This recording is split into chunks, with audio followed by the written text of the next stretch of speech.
Hello, everyone. Welcome to our last talk within UK UA Animation Lab, which is financed by British Council Ukraine with the support of Ukrainian Institute. Today with us we have Britt Raes, Belgian director, illustrator, scriptwriter, and teacher, who creates cute characters and duck stories for kids and adults. She's well known for two of her short films, which is Catherine and LUCE and the Rock, and each traveled to over 200 festivals, won numerous awards.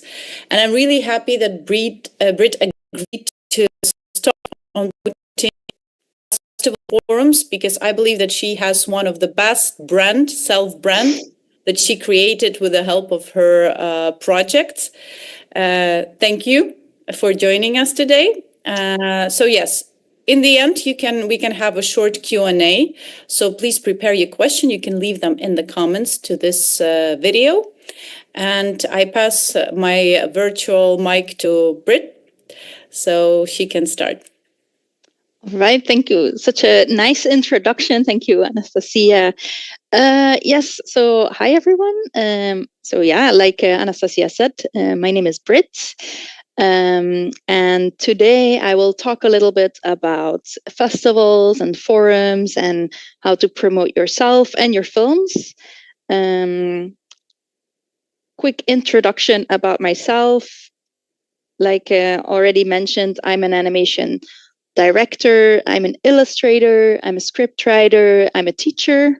So I try to and they overlap and they inspire each other. So the short films that I've made that you might know are Catherine, which I finished in 2016. And then the other short film is called LUCE and the Rock. This one I finished in 2022. I'm developing a new short film. I just got some funding for it, so I'm excited to look into making this one in the future, and hope you will see it somewhere one day, but I still have to make it. So it's called A Dog's Life. And I'm also developing a series called LUCE in the Lovely Land. And this is based on the short film LUCE and the Rock, which I finished in 2022. So yeah, 2 projects that have been done, 2 projects that are still in development. And during this presentation, I'll refer to projects using this as a sort of case study throughout the presentation. So at least you have a visual to see what it's about. I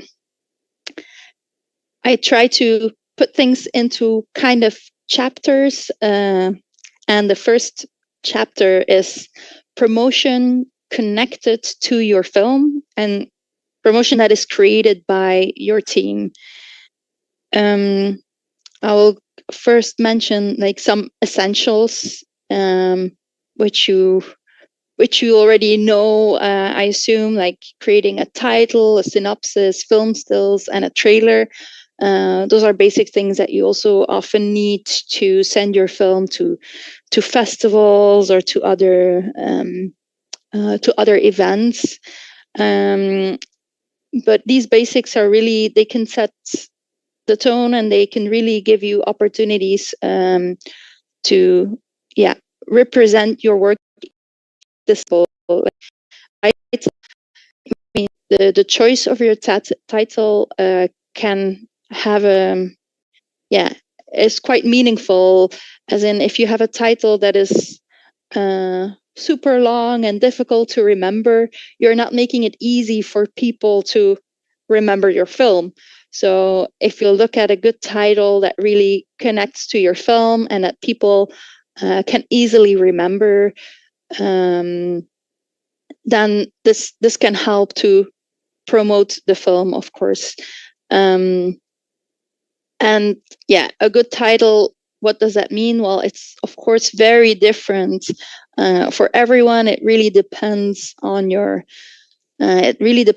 project. So there's not really any clear rules for it. But test it out with people. It could also be that you really want to explore how it looks visually and that makes sense. There's a lot of reasons why a title can be a good match for your film. And writing up, depending on what's the use of the synopsis, you might want to create different versions. As in, if you go and pitch a project that is still in development, you really want to have a synopsis that shares like the full story.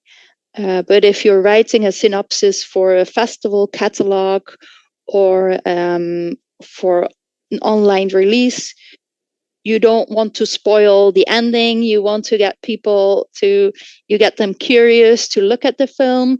So sometimes it's also good to have different versions of your synopsis for different purposes. Your film stills. Well, selecting film stills from your film, it's not always an easy job because there's often a lot to choose from. But yeah, it's again something really important because those film stills really represent your project. You share them online or in a catalog somewhere. Having a film still that really is representative of your film. If it's it shows your main character, or it shows the main location, or whatever is important, for your project and for your film, so that people really, once they see the film still, that they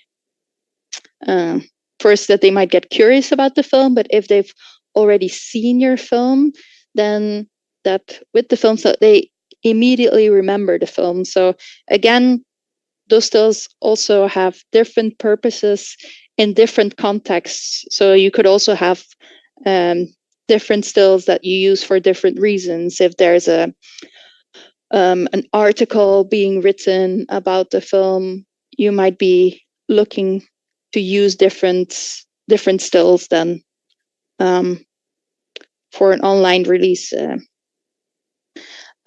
So yeah, and then a trailer, of course, with the essence of your film, but often you also don't want to spoil the ending for this. If you make a trailer to promote the film, you want people to go and watch the film somewhere else, but you want to show enough so that they're curious, but not too much that they already know everything. Optional things are like making a press kit, making a website, making a making of, making printed material. There's a lot of things that you can create. It's endless, the amount of promotion you can create about your projects. So it's also important to think about what makes sense to you and the project, and also the budget that you have available. Like building a website makes time. Creating prints, it's only if you have the money to actually do the prints that you can do it. So again, it's really different. It's really different for everyone. So some case studies, some examples about my own projects, like with Catherine. I started this website, Tumblr, which in the beginning functioned as like a bit of a making of website. I posted like images that were in just work in progress. Once the film was out, I put the trailer there, and afterwards, at the moment, you can find the actual film.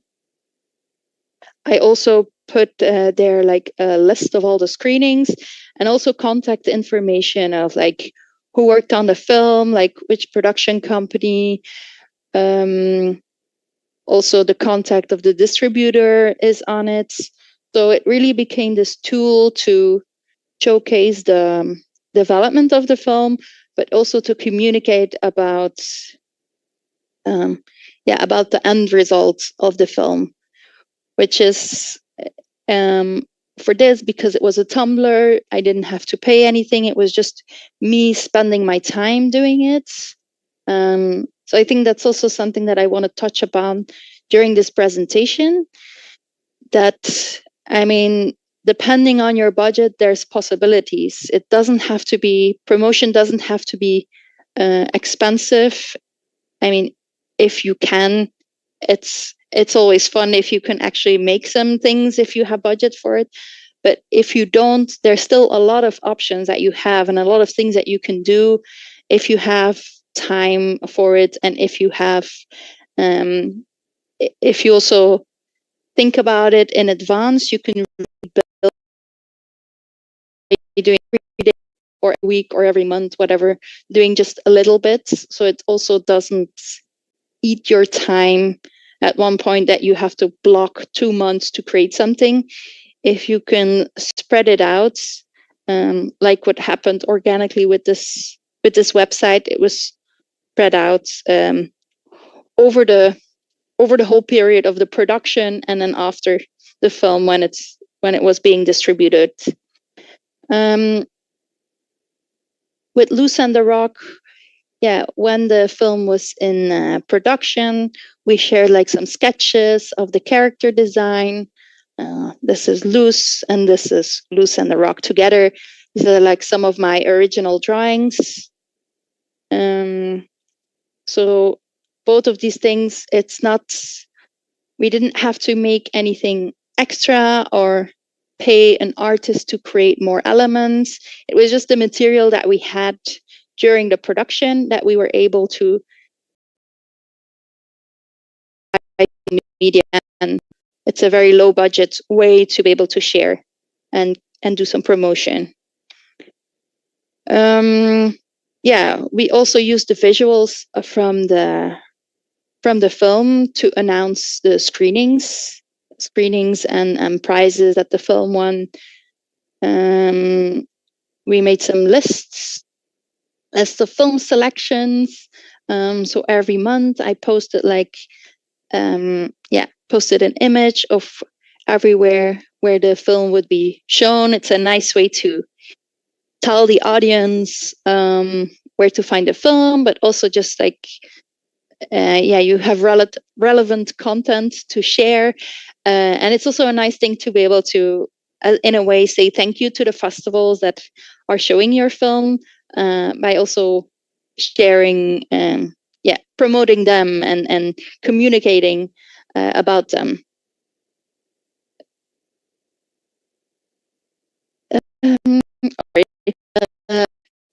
Again, use visuals that we shared it about showing the film on different. Those are some partners that worked with us, FTBF and Catnet. They are broadcasters and that showed the film online and on their on the television as well. We created a poster, and this poster we actually also printed it. And here you can see the lovely people from the Cookie International Interfilm Festival.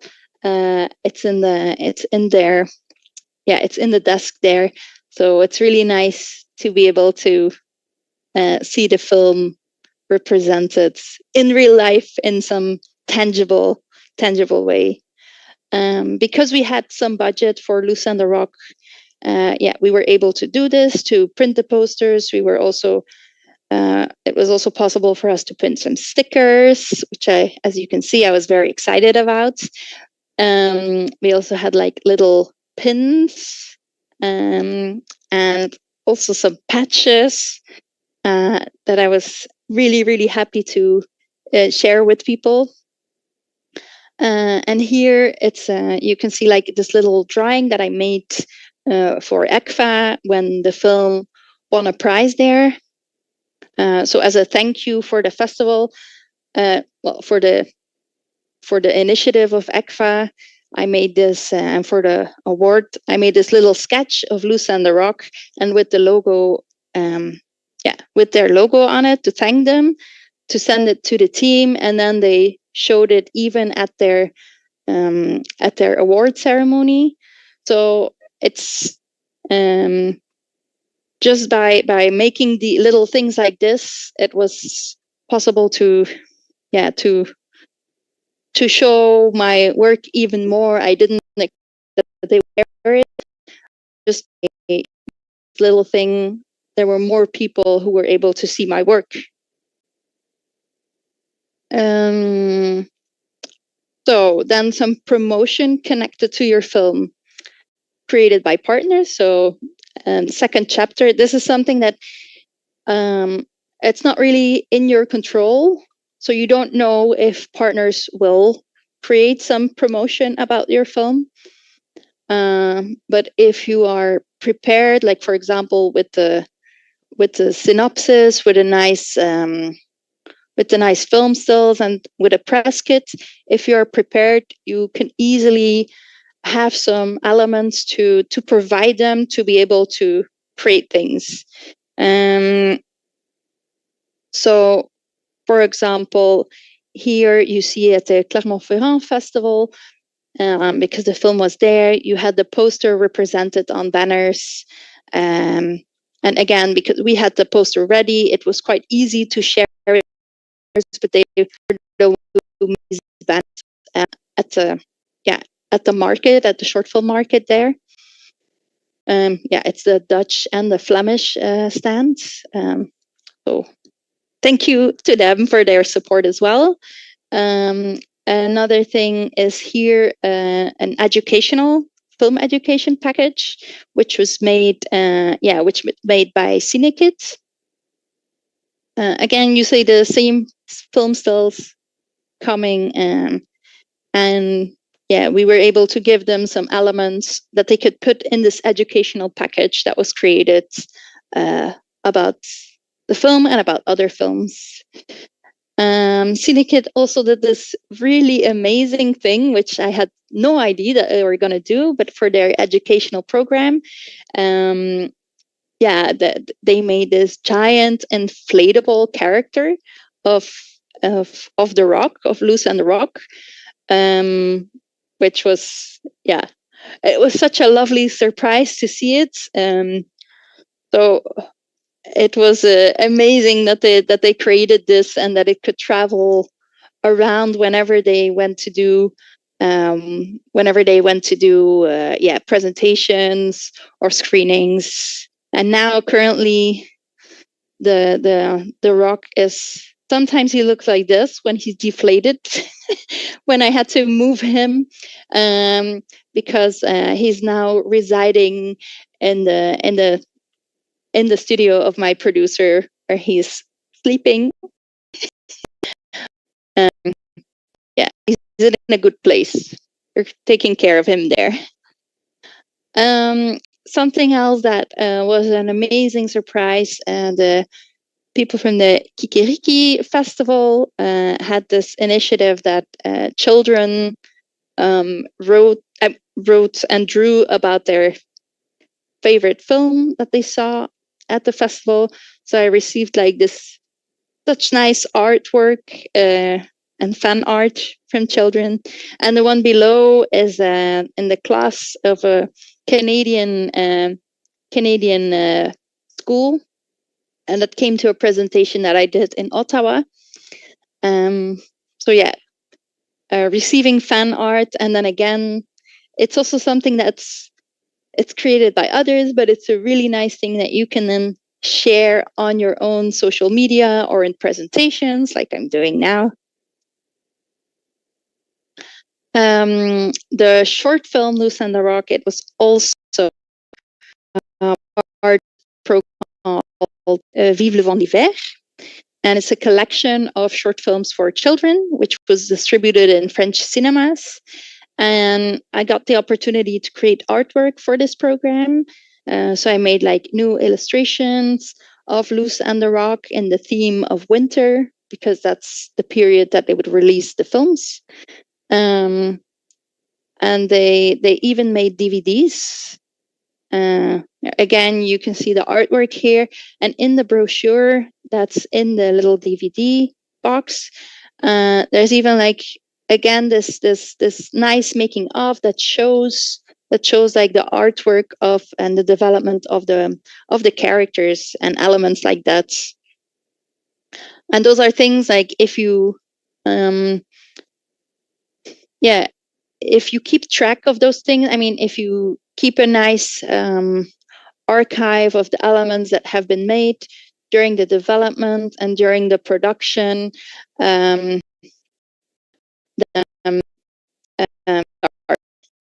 distracted, a colleague was leaving. If you keep like the elements of your of your film, like everything that you do in development, sketches and everything, if you keep it's things that you can play with to promote your project afterwards. Another thing here is for the New York International Children's Film Festival, they asked if they could use some designs to create the visual style of the edition of the festival where the film was playing at the time, which of course, and we were very excited that they would use it. So that meant that everyone at the festival got like a tote bag. All of the guests got a tote bag that had the character of LUCE and the Rock on it. All the volunteers were showing the characters. So really excited that they asked us to work with this chapter, multi-purpose promo material. I'll explain a bit along the way what I mean when I talk about that. So, for example, here with Catherine, I had when I wanted to make stickers, and I was like, oh, maybe it's interesting if I have like all of the designs. I find it very difficult to choose myself. Okay, I posted it online to ask the opinion of people, like which one do you like best? And this way, so in the end, I had the sticker made. I'm wondering which one it ended up, 3, I think, or 7. So I had the sticker, but because posting this online beforehand, it also made it's a way to promote and get the audience engaged even before the sticker itself was made. So it was different levels, multi-purpose. Another example here, maybe you recognize that it's the same sketches that I showed earlier for LUCE and the Rock. So it's original sketches that I made during the development of the project. And they were just in black and white. And I came up with the idea, it's actually quite cute to have these drawings as coloring panels. So I made like these templates for big images to color, but also to have like the one on the left that you see that's tilted. It's you can cut and fold it into a little book, so you can make it into a coloring. I can make it into a coloring book, and so like I said, it's using the out that I already had. I didn't have to make extra drawings for this because these are the ones that I made during the development. And then I made like this little explanation on how to make your own little LUCE and the Rock coloring book. So with some festivals or events, we shared it so that people could print or sometimes prints were provided, and that they could do like this little workshop. Here you can see at an arts and crafts table, and that was at the Ottawa Animation Festival, where this activity was offered as a workshop for the children that came to the festival. And another thing that I made was I started collecting like these little rocks during the process of during the production of the film. And I started painting eyes on them. And At the beginning, the reason I made it is because I made them for the people who were working on the festival team. The production took place during COVID. And this way, like, I gave everyone this little rock with ice so that they had some company when they were working at home. They could put it near their computer. And then I started taking these painted rock with me to festivals as company for myself, and took like different pictures at different festivals that the rock was traveling with me. And then I also came up with the idea, but this is also it's a nice workshop to do. Let me also make this this little how to make your own rock creature. And then here you can see again at the Ottawa Animation Festival all the supplies that they had, all the craft supplies, because there wasn't only the little coloring book workshop, but you also had the rock painting crafts table. And it was the amazing thing because everything was very prepared. This workshop, it could even happen without me having to be there and to give the workshop. So, like I said, this little rocks, it started more as a gift towards my festival team, but it really then evolved into an activity that I could use and share with events and festivals. A thing that I'm currently doing for my project, LUCE in the Lovely Land, because we are developing more characters and thinking of more stories.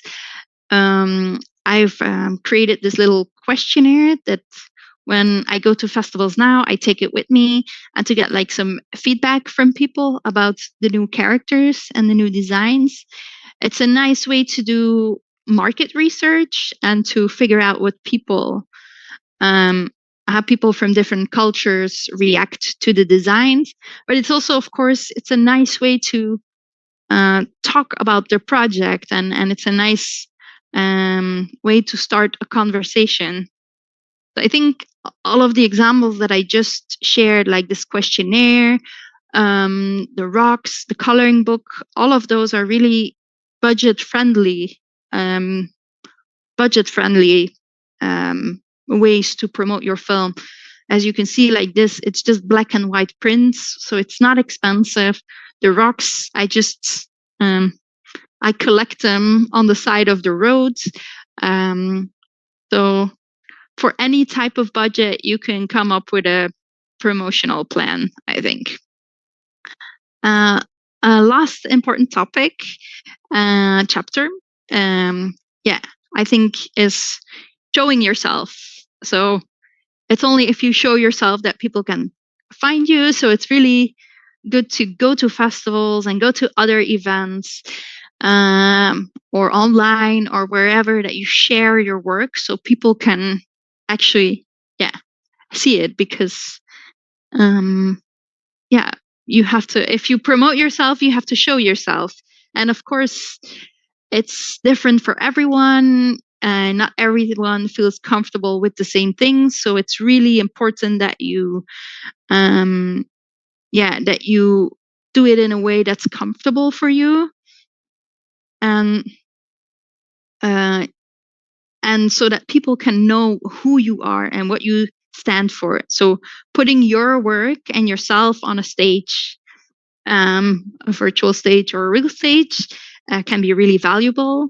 So I'll go over some of the events and festivals that I went to. One of the things that I did Animation Sans Frontières. This is an international training in Europe, where lots of young talent from different European countries are put together, and and you develop new projects. You do a lot of workshops and you get to know a lot of people. So one of the people that I met during this training was Luz Grosjean from Milieu Distribution. And because we met there, she she took on the distribution of Catherine, which was it was the first time that we collaborated together, and I think I learned a lot from her, and it was really nice to grow together as within this animation world. So going to events, it's good for your network to show yourself and to also meet people who can show your work. Another thing I did was a European short pitch, which is an event where it's for live action and animation, and it's all people who have a project in development, a short film in development, that go and pitch there. So I went there together with my producer, and we pitched LUCE and the Rock there. So before the film was finished, we were already showing artwork, showing the design, showing it to a bigger audience. Then here at Interfilm, 2018, I pitched the short film Neko and Sue, which is it's a to the project A Dog's Life that I mentioned in the beginning, and A Dog's Life was it's the short that I'm currently developing, and Neko and Sue is like the same kind of same type of characters. So this event was like a nice way to get that concept out there and get feedback on it, but also to show that's the type of stories that I'm working on. I also went to Cartoon Springboards, and at Cartoon Springboards, I pitched Pet Lovers. Again, this is also connected to A Dog's Life. Here you can see it's a cat, but it's cats and dogs in this project. Then I went to the Ottawa Animation Film Festival, and there I presented like a making of of LUCE and the Rock to a nice big group of kids. And for this presentation, it's also nice that you have enough material.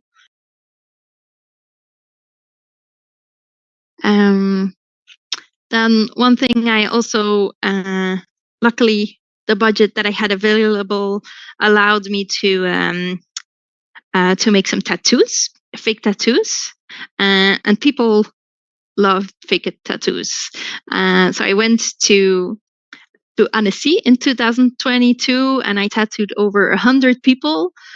It was really intense and really nice to do. But it's something I really love doing it, and it's because I like the tattoos myself. I was very excited to share it with people. And then people started putting it also on their Instagram and tagging me, and they started sending me messages. And here you can see some more people. It was a great thing to do at parties, and drunk people love getting fake tattoos.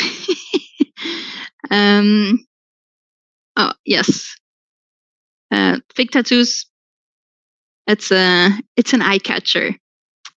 Then I also started to put the tattoos on rocks, on actual rocks. I discovered that you could tattoo rocks. So I was also able to then have these tattooed rocks that I could share with people.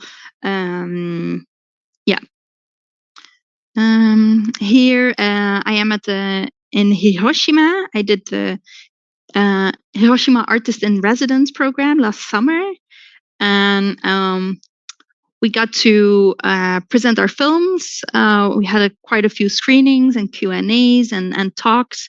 There was also an exhibition there during the festival. So this was also a really nice way to show some other work that I've been that I want to create, and that I do more than just animation, because I managed to do some ceramics there, and I got to show them at the exhibition. So that was very nice. And I also created this diary about my time in Japan. And if you go to my Instagram, you can see more images, and I put it also online. So you can read more about my time in Japan if you want. So I think in general, whenever you're doing any kind of promotion, promoting your film and yourself, it's really important to keep in mind to stay really true to yourself and look at like what are your strengths and what are your likes, and really lean into the things that you like and and then connect them to your projects. For example, if you don't like Instagram and you don't use it, like don't force yourself, because you won't use it in a way that you in a way that really helps you or your project. But maybe you like knitting, or maybe you like programming a website, or maybe you like cooking, and or any skills that you have and things that you want to learn or that you can already do well, or any of those things that you can connect to your projects and to promote yourself and your projects. So for me, for example, connected to a dog's life, like I love drawing portraits of people and their pets, but I reverse it so that you have like a pet owning a human. And so here, when I was asked to be a jury member at the Kaboom Festival, I proposed to draw some portraits of the festival guests. This is an example. I also enjoy making. I also enjoy giving workshops to kids. So at the Annieberg Festival, I gave like the rock painting and coloring book workshop, and I also love making zines. So at the Animest Festival last year, I did a zine workshop, and I drew reviews of the films that me and the jury members that were there that we awarded. But I also did a workshop that other festival guests could participate. And here you can see the lovely work of Tuan Nini. And this little workshop then became like a sort of alternative catalog, alternative digital catalog for the festival of that edition. And yeah, as you're promoting yourself and your work, sometimes people will also contact you to create something based on your work. So I was really happy to make for Annieberg, I made a children's trailer. And just recently, I also made this animated little video to create awareness about inappropriate behavior. And this is a video that I hope that will be released at festivals the coming year. So keep your eyes open for this one. And I have, a few last thoughts to wrap up the presentation. So before you start your production, think about and talk about the promo material already with your producer or other partners or your team, because it's if you think of the opportunities that you would want to do, if you have like a wish list of things that you want to do, it's something, it's interesting if you can keep it in mind during the production already. And it also, again, it depends on the budget. It might also be a reason for a producer to look for some more budgets if there's really something specific that you would want to create. But like I said, even with a very low budget, I really think there are things that you can do. So look at the opportunities that you have and the potential of your projects. For example, there might be if you're making a stop motion project, there might be all these little props that you can give to people, or you can create an exhibition, or maybe you have your original drawings which you could sell or you could give to people. If during the production every now and then you film with your phone, this is already like a good starting point to create a making of. So the possibilities are, like I said, endless. So you also have to make sure you don't get lost in those opportunities. But if you have them, if you think about it along the way, and not only once your film is finished, it can be interesting, and it can create more opportunities. Then your strengths and your likes, play into them. Like all of the examples that I showed in this presentation, they made sense to me because of me being who I am and the projects and how they are. But of course, all of you who are listening to this, you're different people, and you have different projects, different likes. So really look at the potential that you and your project has, and it's different for everyone. And I think that's also what makes it excited. It's different opportunities for everyone. And then think about multiple purposes of projects. Something that I did during the a certain technique that you used for the production. Could I change this into a workshop? Or can I keep things to give it as a presentation? Is there something educational to be done? Again, it really depends on the project and a budget. I mean, it all influences each other, but I think it's interesting if you can look at different aspects and reuse things in smart ways. I managed the time quite well. Thank you very much, everyone, for your attention.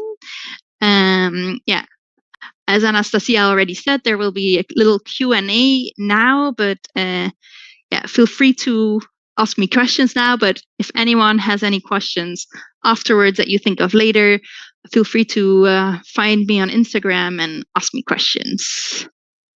That's it. Thank you very much, Britt. Well, you know that I admire your brand and you're serious, and I think that a huge part of your success is that you create this super appealing design, character design that you can basically do everything. So my question, which I'm asking you every time we meet, so when will you start finally like doing merch and like licensing all of this? So is it that complicated maybe to do that in Europe, or you're not ready to do that, or you were not giving any offers regarding that? Because I think this is like you already creating an IP basically out of this short film. So it just has to be there. Yeah, I think like specifically with LUCE and the Rock and LUCE and the Lovely Land, I'm sure my amazing producer, they probably have like a plan in mind for all of this, and I'm guessing they're like keeping their eyes open for right partners to look into that. I mean, for LUCE and the Lovely Land, we have some the partners that we already have involved are like Catnet, which is the broadcaster in Flanders in Belgium, the children's channel, and we have France Télévisions, and we also have an international distributor, Cake Distribution. I I think the main thing to answer your question is like I haven't really put my time and energy that much in looking for the right partners for something like that. It's also really it's a different network, it's a different world, it's different connections, and I'm super happy to be doing what I'm doing. And so is it maybe it's like a mix of being like scared because you don't really know, and so it's like it becomes like an excuse to be maybe lazy in some way.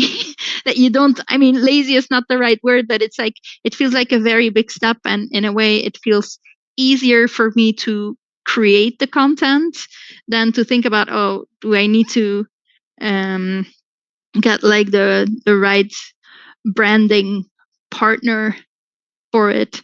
But I do think like if you if your work is out there, by showing your films and by showing your projects, that's like a big first step for people to find you, and that opportunities can come. But I think it's a good remark that you make, that you can how active you are in searching for specific partners. It can really, that also has a big impact. If you're in your own bubble, then sometimes more can happen. Long answer to say, like, I don't have plans yet, Anastasia.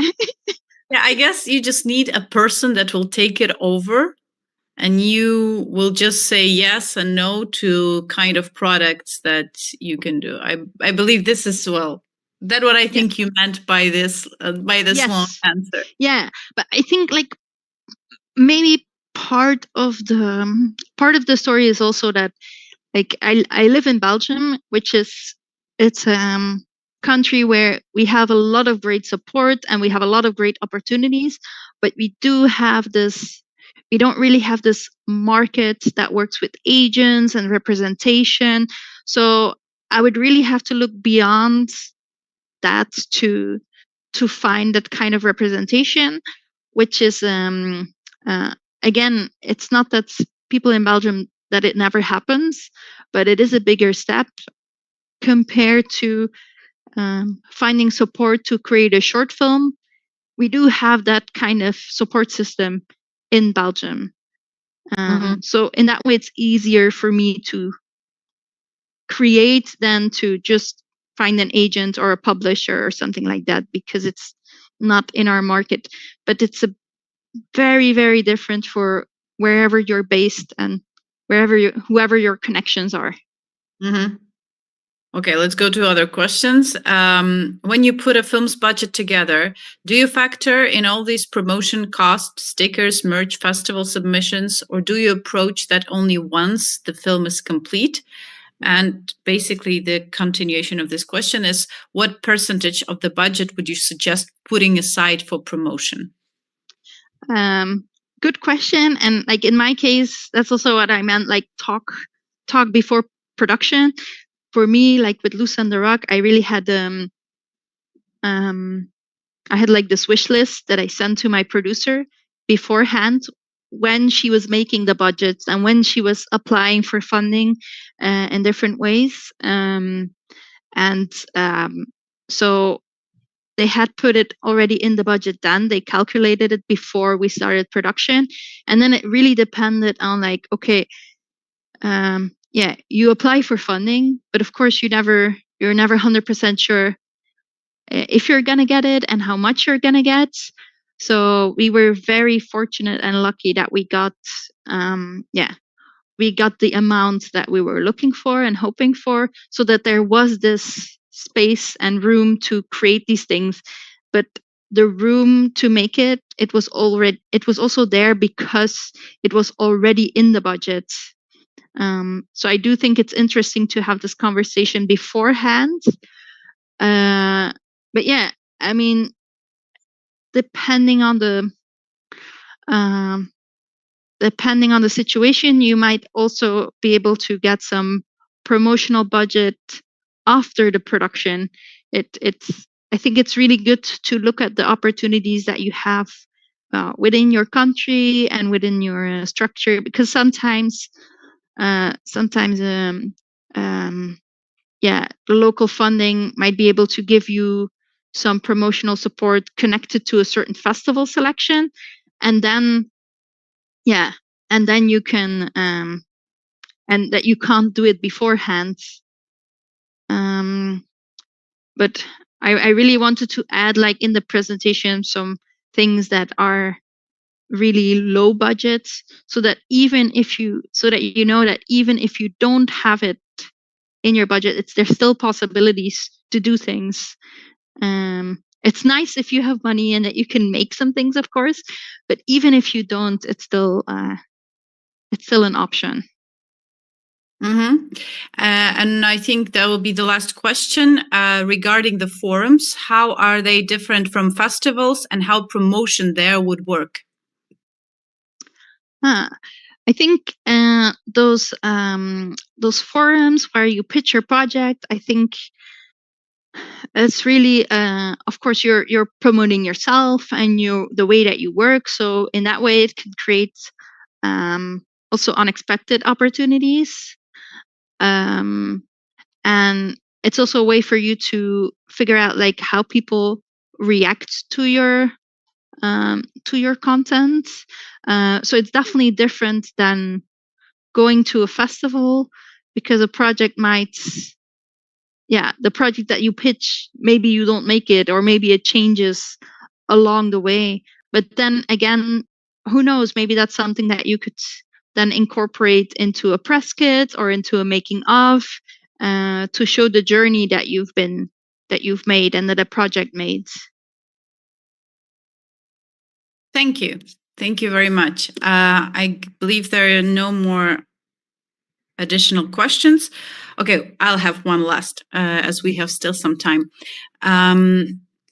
Do you ever consider it, or maybe you already did, collaborate with other creators or platforms to cross-promote your animations? Cross-promote, like to... Yeah, like you're doing posts, or you mentioned them on your social media and they mention you, something like this. Well, in a way, like how I showed it in the presentation, like for example with festivals, I do try to do that, because creating this list of festivals and where they're selected, where the film is selected, so it's also about then you promote them and they promote your work. I think like with the tattoos in Annecy, it really picked up, and that people started promoting, doing promotion for me, which was really thank you to everyone, like Kintes and everyone who was just like starting to put it online. So I think that's also a good thing to keep in mind if you're really excited about something. This excitement really it can rub off to other people, and that they will want to. I mean, if you make something that's so fun, that you're excited about, then people will feel this, and they will share the excitement and also share your things. But I think for the rest, like for example, the example of Anibach is also a good example where it kind of happened, because they then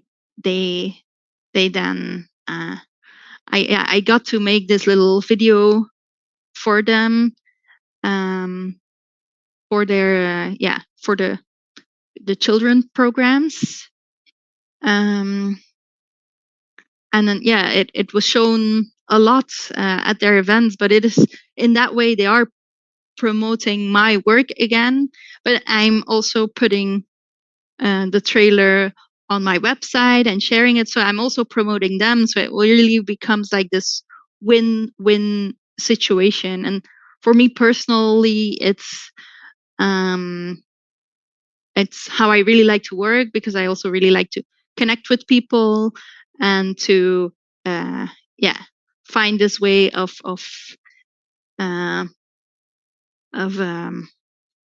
supporting each other. Like in the past, I've also organized in Belgium. I organized this little film festival where I curated a program. So I showed their films from other people. I was this year at the Animoche festival in Poland, and there I put together a program of short films. And it was so much fun in that program to have like all these short films that I really love from other people, and to be able to share it with this new audience. And it's also nice that because it's being excited about other people's work. It's you can show excitement in a different way than about your own work, because about your own work you might be insecure or a bit there's so many other levels that play into it. But when it's just like a film that you really like from someone, but again, for me, it's also about you create these connections with people then. I think if festivals want to ask more artists to put together curated programs, I think that's a nice way to have like artists support other artists. And a big thing also is like the zine thing that I did at the Animest and at some other events, where the idea was like to write a review about someone's film. It came from me receiving this fan art for that the children had made about LUCE and the Rock, and I just it was the best thing ever to get this. It was so exciting, and it was like, oh, this is something that it's a feeling that people don't often experience with a short film. So I really wanted to have like other artists that I really like to have that experience as well. And that's kind of how it came together to create those reviews and do it as a workshop. And it's really about, that way you support, you can support each other's work and promote each other. Yeah, you're right here. Thank you again. We have to end. I wish you to finally find a perfect licensing manager, because I believe that all those productions coming from LUCE and the Rock and your upcoming series, all those characters, it's like a huge treasury, to be honest. And I would buy lots of that things for my kid, and I'm sure lots of others people would do the same. So thank you again, and best of luck to you in your upcoming project. Thank you very much, and thank you for inviting me to do this. It's sad that it's coming to an end, that it's the last in the whole in the whole trajectory. So thank you for having me. Yeah, and thank you everyone who been with us today, and goodbye. Bye.